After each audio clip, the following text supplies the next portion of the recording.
Olá, meus amigos, sejam todos aqui muito bem-vindos ao nosso canal. Eu sou Gleice Alves, advogada, tributarista, trabalho também com holding familiar, planejamento patrimonial e sucessório e convido vocês aqui a se inscreverem no canal. Se você não está inscrito, se inscreva no canal, deixe seu sininho aí de notificações ativado para você receber sempre notificação de novos vídeos. Ok? Deixa o chat também disponível para você deixar suas sugestões, suas dúvidas e interagir.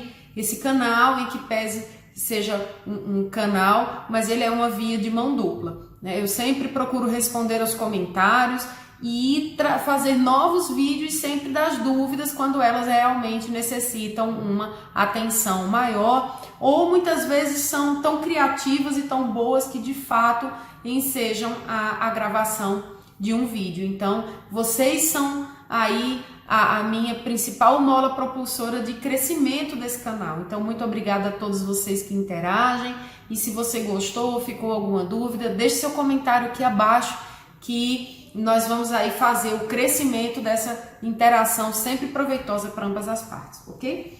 Bom, gente, vamos lá. O vídeo de hoje, como eu ia falando, decorreu de uma dúvida. Uma pessoa me fez uma pergunta que eu achei bastante pertinente, porque muito se pergunta sobre as vantagens da holding familiar e a gente discute aqui e outros experts também discutem sobre isso, que é sobre as vantagens da holding familiar para o instituidor da holding familiar, né? Então, eu tenho um patrimônio, sou casada, tenho um patrimônio, tenho 3 filhos, né? Construí um vasto patrimônio ao longo da minha vida, tenho muitos imóveis entre salas comerciais, galpões, apartamentos, casas. Esses imóveis estão alugados, eu estou aí explorando economicamente esses imóveis.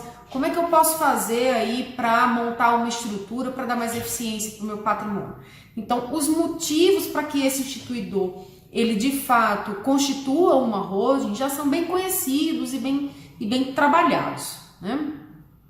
Mas a pergunta que me foi feita foi: quais são os principais motivos, quais são as principais vantagens de uma holding familiar para os herdeiros?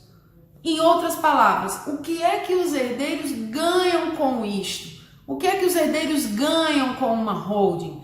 Ora, se nós pararmos para analisar, como já foi debatido aqui, tem diversos vídeos tratando sobre isso, né? Numa holding, no planejamento sucessório executado através de holding familiar, nós temos a doação de cotas, em regra, né? Pode ser diferente, mas em regra nós temos uma doação de cotas aos herdeiros, ok? Com uma reserva de usufruto, ou seja, os herdeiros só têm a nua propriedade das cotas e aqueles instituidores da holding, que eram os antigos detentores do patrimônio, eles permanecem com, através da cláusula de usufruto, com o direito de, como o próprio nome diz, usufruir, ou seja, todos os frutos gerados por esse patrimônio serão revertidos para esses antigos proprietários que agora são usufrutuários. Então, eles conservam, pelo menos é o que a gente recomenda, que eles conservem o poder de voto. Então, os filhos têm a nua propriedade, mas o poder de voto permanece com o usufrutuário, ou seja, ele permanece com o poder político nas mãos através da conservação do poder de voto e permanece também com o poder econômico nas mãos porque por força da instituição do usufruto.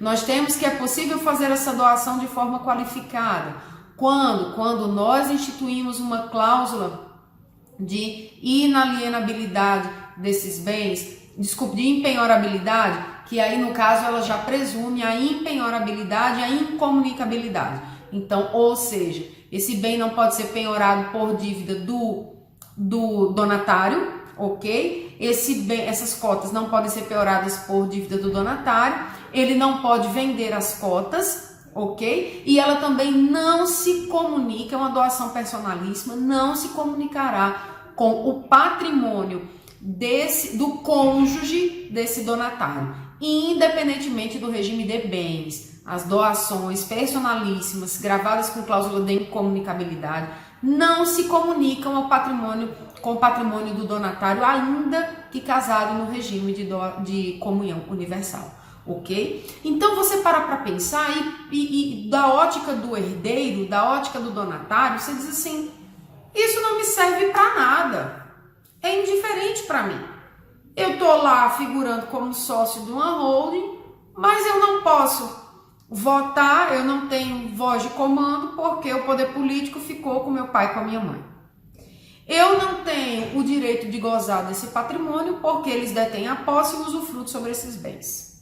Não tenho direito. Meu pai e minha mãe, se for o caso, pode ser diferente, são os efetivos administradores da sociedade. Eles compram, eles vendem, eles investem, eles reinvestem. É tudo com eles, né? Há uma cláusula de inalienabilidade. Eu não posso vender essas minhas cotas para dizer, não, eu vou me monetizar rapidamente.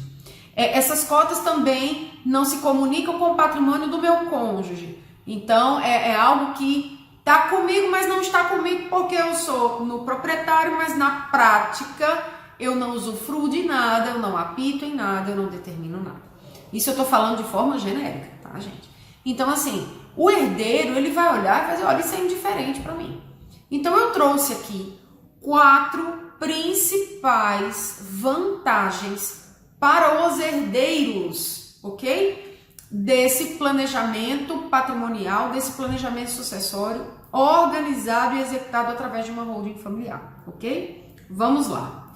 Primeiro motivo, você já deve estar cansado de ouvir, mas agora eu vou falar sobre a ótica do herdeiro, ok? Evitar um inventário judicial.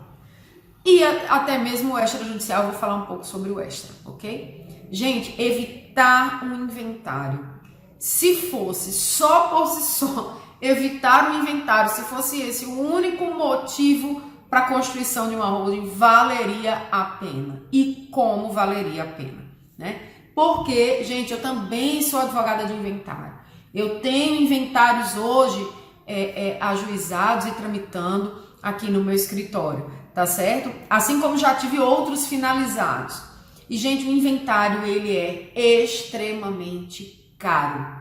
E quando eu falo que o inventário é caro, eu não estou me referindo especificamente ao dinheiro, a questão econômica.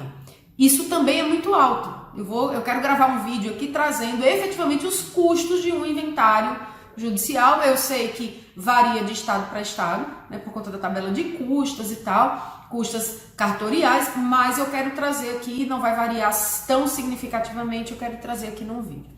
Mas, gente, ele é caro do ponto de vista financeiro e econômico, porque você tem que pagar advogado, você tem que pagar, se for inventário judicial, custas judiciais em cima do valor do monte, não são baratas.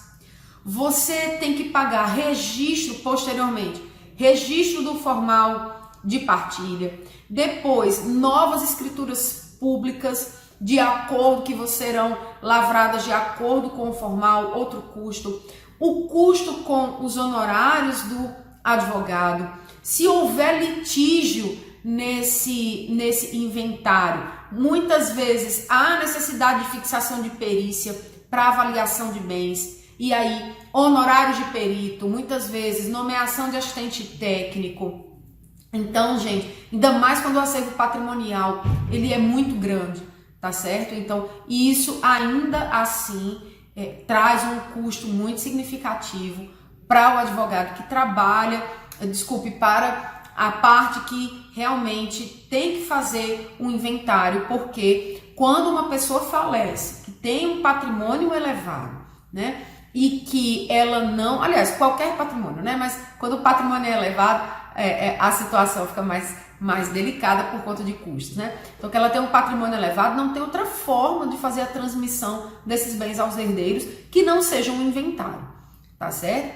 E aí, existe também, que era o que eu ia falar há pouco, o custo para o advogado, né? Em que sentido? Muitas vezes são os processos de inventário, especificamente quando a gente tem litígio sobre a partilha de bens, né? São processos extremamente desgastantes, inclusive para o advogado, porque muitas vezes a família fica realmente em pé de guerra. a ponto, por exemplo, do rompimento de relações familiares em decorrência de um inventário. Eu já cheguei a ver e participar disso, tá certo? O inventário extrajudicial, ele é um pouco menos ácido, ele é um pouco menos desgastante, se nós considerarmos que, no caso do inventário extrajudicial, ele pressupõe aí herdeiros maiores e capazes e consenso em relação à partilha de bens, né? E aí você tem aí uma celeridade maior do procedimento, isso é fato. Você tem uma redução de custos com o advogado, isso é fato, porque os honorários são mais baratos, porque também demanda menos esforço por parte do advogado. Então, de fato, é menos. Mas você permanece com os custos do registro dos formais, você permanece com o custo depois de lavratura de novas escrituras públicas, tá certo? E, gente, sendo bem realista de quem aí em inventário eu posso falar, advogo aí há 11 anos. Ao longo dessa minha trajetória, eu já vi tudo que vocês possam imaginar em relação a inventário. Por isso que eu posso falar com propriedade que já vi situações de rompimento de relações familiares, as pessoas não se falarem mais, né? Por conta de discussões a respeito de bens de inventário. Então, dificilmente haverá consenso em relação aos bens, em relação a essa divisão de bens, especialmente quando envolve um volume patrimonial de moderado a alto. Olha, quando é pequeno, os herdeiros já brigam, né? Imagine quando o acervo patrimonial é significativo. E digo mais, existe um problema na tramitação do inventário que é gravíssimo, né? E que muitas vezes a parte não tem noção disso, mas o advogado que atua na área tem, eu vou dizer qual é. O tempo de tramitação do processo. Gente, eu já disse isso num outro vídeo, eu tenho um inventário que tramita no meu escritório há 28 anos. Né? Ele tramita há 28 anos, ele está no meu escritório há 5 anos. Eu e meu sócio já somos a 4ª geração de advogados que atua nesse inventário. Né? E assim, gente, isso é inimaginável. E aí, isso traz uma outra problemática. Porque veja bem, quando todo mundo é dono de tudo, na prática, ninguém é dono de nada. Então você tem, além de tudo isso que eu falei, né, você tem um desgaste dos bens ao longo da tramitação do próprio inventário, né? Eu já vi situações, por exemplo, que o bem estava indo a leilão por dívidas de IPTU, tá certo? Então, o que acontece? Nenhum dos herdeiros, como eu disse, quando todo mundo é dono de tudo, ninguém é dono de nada. Então, ninguém quis tomar a frente de recolher os custos, né, e de manutenção desse imóvel. O espólio não tinha outros bens que pudessem lastrear essa despesa. Os herdeiros não quiseram ratear. Isso ficou ao longo do tempo, até que chegou a um ponto que o imóvel estava indo a leilão. Né? O imóvel estava prestes a ir a leilão e você pode dizer, mas essa dívida não prescreveu? Como é que ficou isso? Aquela velha situação. Parcela. Começava a pagar o parcelamento caía, vinha uma nova execução fiscal, parcela-se novamente. E aí você traz uma situação de quase que de imprescritibilidade de tributos, a gente pode falar isso numa outra oportunidade aqui, tá certo? Porque foge ao tema do vídeo. Mas assim, o imóvel estava indo a leilão, né? Então assim, vejam o quanto isso é desgastante, né, para os herdeiros. Então, evitar o inventário é, de fato, um ponto, uma vantagem que por si só se justifica. De fato, por si só se justifica, especialmente quando nós temos aí um acervo patrimonial um pouco mais robusto. Aí, se eu tiver só uma casa, eu posso fazer uma holding? Eu posso? Olha, honestamente você pode, mas eu sinceramente não recomendaria, né? Eu acho que é um instrumento muito robusto para você fazer a transmissão de um único bem imóvel. Você pode fazer uma doação qualificada, né? Já recolheu o ITCMD na doação e já fazer aí com as respectivas cláusulas, né? Usufruto, incomunicabilidade, né? Impenhorabilidade. E aí você já deixa esse bem aí em vias de praticamente ser transmitido para os herdeiros, conservando com você usufruto e posse. Né? Quando o acervo patrimonial é muito pequeno, honestamente, eu acho que a escritura não se justifica, tá certo? Mas é uma opção. É possível? Sim, é possível. Não há nenhuma vedação legal, nenhuma ilegalidade nisso, ok? Então, o primeiro ponto, gente, evitar o inventário é o ponto crucial de qualquer planejamento sucessório, especificamente se ele for executado através de uma holding familiar, ok? Um outro ponto que é importante é o seguinte, gente, os herdeiros, eles vão herdar uma unidade, eles vão herdar cotas de uma empresa que abriga bens. Então, eles não vão herdar bens especificamente, ok? Eles não vão herdar aí a casa que vai ser herdada em condomínio por todos os herdeiros, o carro que será herdado em condomínio por todos os herdeiros, ou todos, de repente, 4 ou 5 imóveis aí herdados em condomínio, para depois, só depois com o formal de partilha, haver efetiva extinção desse condomínio com atribuição de bens. Isso não ocorrerá.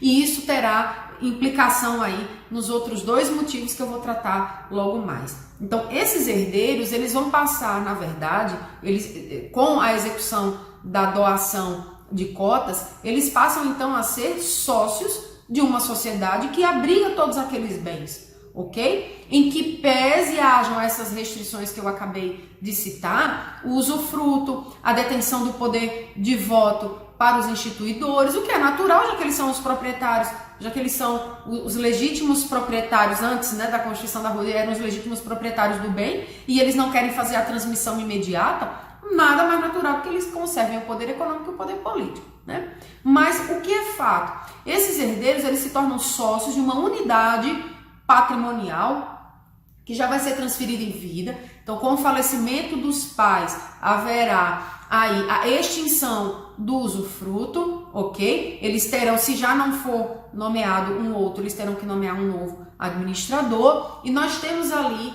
uma pequena caixa contendo todos esses bens reunidos com funcionalidade, ok? Então, haverá uma transmissão praticamente imediata desse patrimônio, porque as cláusulas caem, e aí haverá aí uma averbação junto à junta comercial respectiva, né? Informando aí o óbito para que seja cancelada a cláusula de usufruto, tá certo? E o retorno do poder político automaticamente para esses, então, herdeiros que passaram a ser, então, sócios. Então, a partir de então, eles passam a ser os detentores das cotas, agora com plenos poderes político e econômico. Ok, gente? Então, assim, isso facilita muito, porque o momento da perda de um ente querido é um momento muito difícil, né? As pessoas realmente ficam muito fragilizadas emocionalmente. E aí, se num momento de fragilidade emocional elas não tiverem que lidar com dinheiro, porque a questão patrimonial já estará solucionada, é, sem sombra de dúvida, o melhor cenário, ok? E aí, nós temos uma outra questão, terceiro ponto, que é a possibilidade de esse instituidor dessa holding, ele poder preparar um herdeiro para receber e administrar esse patrimônio. Ah, gente, mas espera aí, isso é uma vantagem para o herdeiro ou isso é uma vantagem para o instituidor? Não, gente, isso é uma vantagem para os herdeiros. Para o instituidor também, ele vai ficar mais tranquilo em relação à sucessão do seu patrimônio. Mas entendam, vai chegar um momento em que esse pai, essa mãe, esse instituidor dessa holding, para efeito de planejamento, não estará mais aqui. Ele vai falecer. A morte é um evento certo do ponto de vista de ocorrência. Ele é incerto quanto ao momento em que ele ocorrerá, né? Mas, de fato, a morte virá, né? Esse instituidor falecerá, né? Ele e sua esposa, se forem casados, aí em algum momento isso ocorrerá.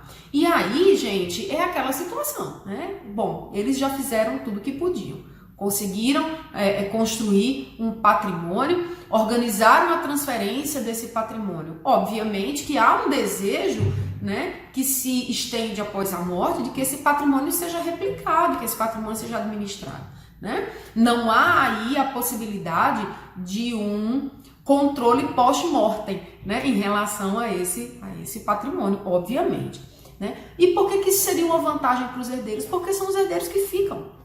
Os herdeiros é que ficam na administração, na posse e na propriedade efetiva das cotas dessa holding, que é a detentora desses bens. Eles é que serão, a partir de então, os destinatários de todo esse patrimônio, né? E aí, gente, é importante que tenha alguém que pegue o bastão. É importante que tenha alguém com disposição, com cabeça, com tino negocial para tocar esse patrimônio a partir de então. Porque a gente tende a pensar o seguinte: vai colocar fulano de tal, a minha irmã, não tenho irmã, tá, gente? Sou filha única, então eu posso trazer esse exemplo. Vai colocar a minha irmã lá, a minha irmã é a preferida, ela sempre foi a preferida, é a queridinha, né? E tal, preferiram ela, eu fui aqui colocada de lado, porque ela é que vai administrar os bens. Não, gente, não é nada disso. Isso é, desculpe, isso é às vezes até uma visão infantilizada. E às vezes o advogado, nas conversas, né, e no atendimento sobre holding, é importante até que ele traga esse cenário, porque parece óbvio, mas as pessoas muitas vezes não atentam. Que é o seguinte, gente, pode ser que eu, por exemplo, eu sou advogada, mas pode ser que eu tenha o sonho, por exemplo, de estudar concurso da magistratura e ser juíza. Eu não quero me preocupar aqui com locação de imóveis, com aquisição de terreno para fazer loteamento, com expansão patrimonial, com ações em bolsa de valores, aplicações financeiras. Pode ser que eu não tenha nem perfil para isso.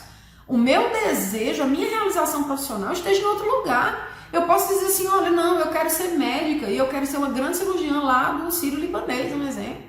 Né? É a minha carreira, eu tenho esse sonho, eu vou perseguir isso. Não tenho tempo, nem disposição, nem personalidade para lidar com essas questões patrimoniais do meu pai, da minha mãe. Eu não quero. Eu quero sim poder correr atrás do meu objetivo de desenvolver a medicina ou direito numa carreira pública, ou às vezes ser advogada com uma carreira internacional. Qual o problema? Né? Nenhum problema.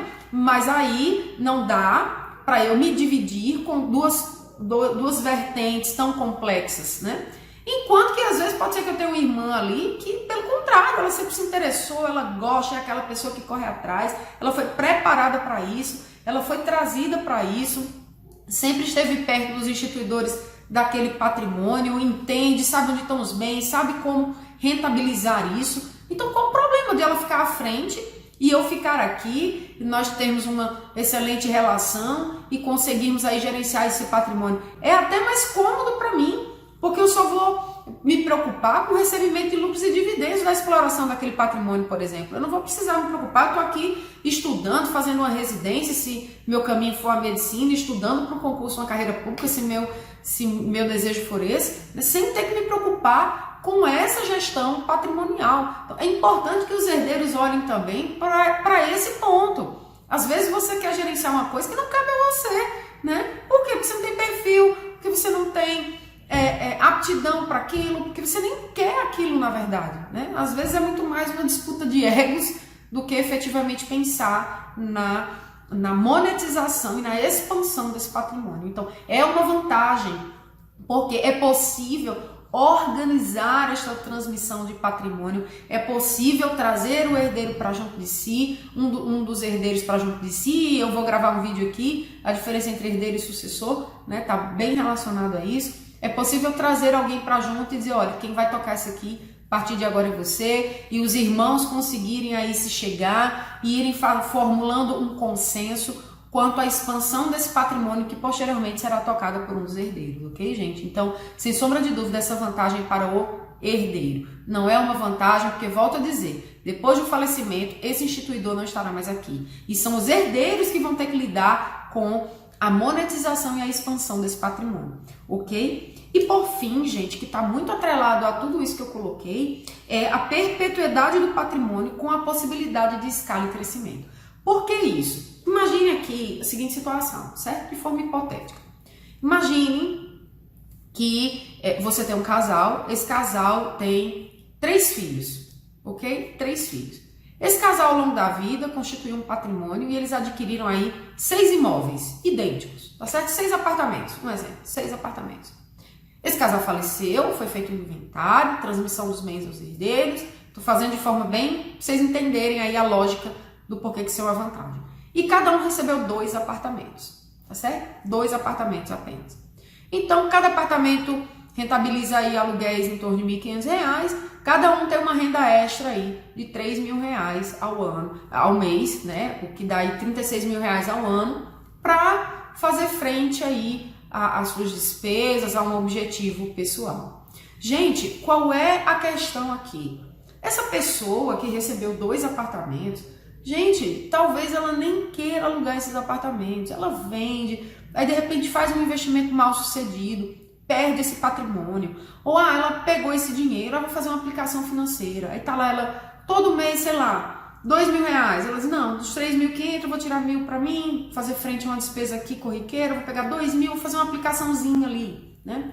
Isso é válido? Totalmente válido. Agora, qual é a velocidade que isso tem se você comparar, por exemplo, que você tem esses 6 apartamentos, tá certo? Dentro de uma única empresa, esses 6 apartamentos, eles estão todos alugados por R$1.500 cada um, rentabilizando por mês para esta empresa R$12.000, tá? Desculpe, R$9.000, tá certo? R$9.000. Então, em um ano, a gente vai ter aí 108 mil, né? Fiz uma conta aqui rápida de cabeça. Nós vamos ter aí R$108.000. Olha como muda a escala disso. Essa empresa, ela conseguiu rentabilizar através de aluguéis R$108.000, né? Com a locação desses imóveis. Então, veja, gente, que só num exemplo rápido de um patrimônio pequeno, a gente já consegue ver que a velocidade de expansão patrimonial, quando esses bens estão reunidos, eles estão sendo explorados em conjunto, é infinitamente maior do que quando esses bens eles são divididos através de um inventário. Então, eles são divididos entre os herdeiros e eles perdem essa característica de reunião desses ativos. Eles perdem essa escala maravilhosa que é possível gerar quando esses ativos estão todos reunidos e são explorados em conjunto, ok? Então, a velocidade de você expandir um patrimônio recebendo R$2.000 por mês e aplicando, e você receber 9.000 por mês e aplicar, gente, é inimaginável. É quase 5 vezes a escala dessa possibilidade de você desenvolver uma atividade dentro da holding, né, com esses bens reunidos, quando esses bens eles são divididos entre os herdeiros. Sem falar que neste caso você vai ter as aspirações pessoais de cada um, né? Às vezes a pessoa vende, às vezes a pessoa não quer alugar, deixa fechado, não quer, ou às vezes é uma pessoa que é desorganizada financeiramente e esse patrimônio acaba se perdendo, né? Então, enquanto que quando eles estão reunidos ali, é possível você dizer, não, a gente vai passar um ano sem mexer nessas locações, vamos reunir aí 108 mil, vamos fazer uma aplicação financeira se for o caso, ou vamos investir aí depois de 3 anos em outros imóveis, né? Enfim, existem inúmeras outras possibilidades de fazer esse patrimônio crescer e crescer em outro nível, em outra velocidade. Ok, meus amigos? Então, veja que a holding fala-se muito sobre as vantagens para o instituidor, mas veja que os herdeiros, eles ganham sim e muito com a instituição desse modelo, especialmente, né, quando tem pelo menos um deles que tem uma veia empreendedora e que quer realmente replicar este patrimônio. De fato, a velocidade de replicação desse patrimônio é muito grande, é muito significativa. Ok, meus amigos? E dentre inúmeras outras aí, a gente poderia fazer facilmente uma lista de 10 vantagens, né? Mas eu reputo as 4 principais, as 4 que deveriam sempre estar no radar aí de quem trabalha com holding, porque esse questionamento, por incrível que pareça, ele vem. Às vezes você está fazendo uma reunião com o cliente, os filhos estão presentes e ele diz isso porque isso já aconteceu comigo, inclusive, né? Mas no caso específico foi uma pergunta do canal. Ok? Gente, muitíssimo obrigada. Era esse o tema do nosso vídeo de hoje. Como eu disse, deixe seu like. Se você gostou do conteúdo, deixe seu comentário. Não deixe de fazer a sua interação aqui para que nós possamos sempre pautar pelo crescimento do canal. Ok, meus amigos? Obrigada. Até nosso próximo vídeo.